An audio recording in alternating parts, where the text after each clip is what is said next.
Johnny Mac with your daily comedy news. I got to tell you, Tuesday after Labor Day is like the toughest day of the year for me. I love the summer and the beach, and the day after Labor Day for someone who lives in the Northeast is a tough one. I will also tell you the comedy news off the holiday weekend, kind of slow. Even had to dip into the leftovers. However, I thank you for listening. Last week, I think, was the most listened to week of the podcast yet, so I appreciate that. Let's dive in. Conan O'Brien tweets, years from now, historians will look back on this period of American history and move to Canada.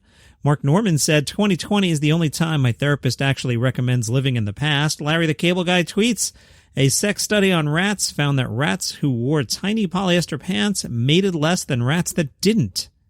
From Complex.com, Dave Chappelle appears on Big Sean's 21-track album. There's a track 2 minutes 35 seconds long titled Story by Dave Chappelle.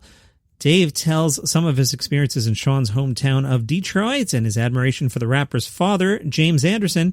During the intermission, Chappelle explains that Anderson once gave him a pep talk after he bombed a stand-up performance in Detroit. This from Complex.com. Sean spoke with Apple Music and said Chappelle said, I love your dad, man. I love your dad. And I was like, what? And he was like, bro, I love your dad. Actually, that was the first thing he said to me. I'm like, yeah, what's up? He's like, yo, I love your dad. And then he said, yo, I'm a big fan.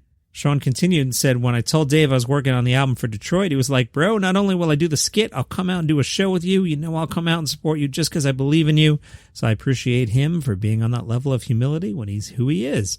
From Vulture, it turns out Danbury was mostly joking when they vowed last month to name their $110 million sewage treatment plant after John Oliver.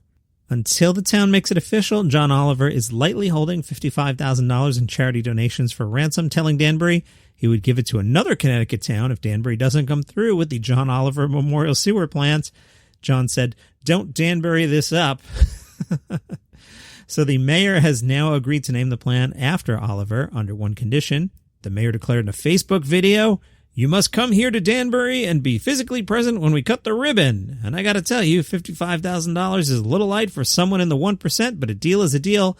Now look, don't Oliver this up. Oh, that's so lame to just do the same joke back. Should you choose not to take us up on this offer? Well, I got to tell you, I'm already talking to the two Jimmys and to Noah.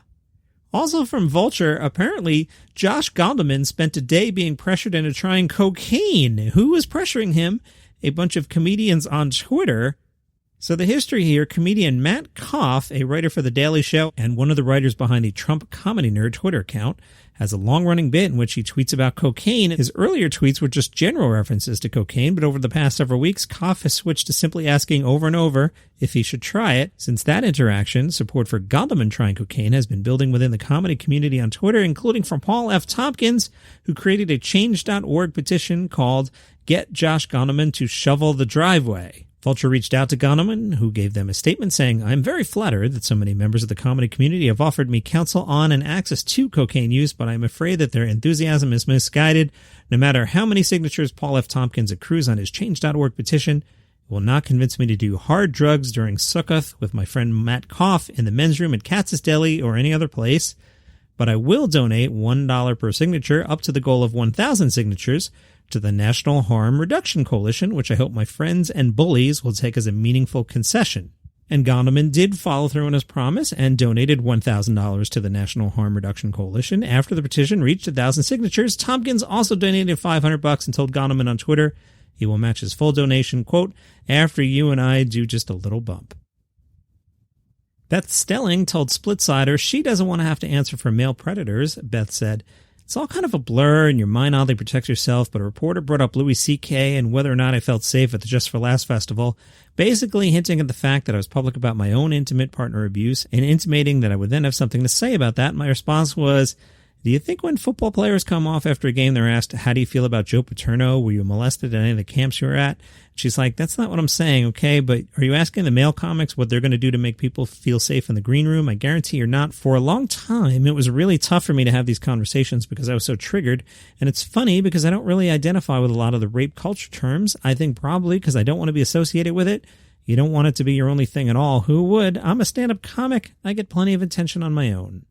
Hannah Gadsby spoke to IndieWire, and she says, I don't mind people not liking my work. Nobody can be everybody's cup of tea. That's just the glass of water. I don't think that everyone should love my work. I think that's a recipe for blandness, but when people try and justify why they hate it, they want the world to know they hate it. I find it really interesting. She said, it just comes down to basic misogyny, and that's what I went after. It seems like it was personal because I made it around the haters with Nanette, but it's really not. It could be any woman who sort of puts their head above the pulpit and recognizes the kind of stuff I was dissecting. In many ways, it did feel more dangerous because that's an understanding of queer in terms of sexuality and gender expression and coming out stories. Straight people have an understanding of what the opposite of the experience is, but neurotypical people do not think about the way I think. There's so much that people don't understand about autism, and also very few people on the spectrum get to speak for themselves in such a large platform. So to be there, I'm representing a huge spectrum. If anything, I want to broaden the scope of what stand-up is, actually. It's an amazing opportunity for marginalized voices to get up and say stuff, and that's what it's always been. But back in the day, a marginalized voice was just men who were different from other men. I'd like my work to show that stand-up can change and be something for different kinds of voices. For me, Johnny Mac, Douglas is my favorite special of the year, and I did not worship at the altar of Nanette like most critics did, but Douglas, my favorite of the year. That's your comedy news for today. Hopefully it'll pick up a little bit tomorrow. Subscribe and all that. You know the deal. See you tomorrow.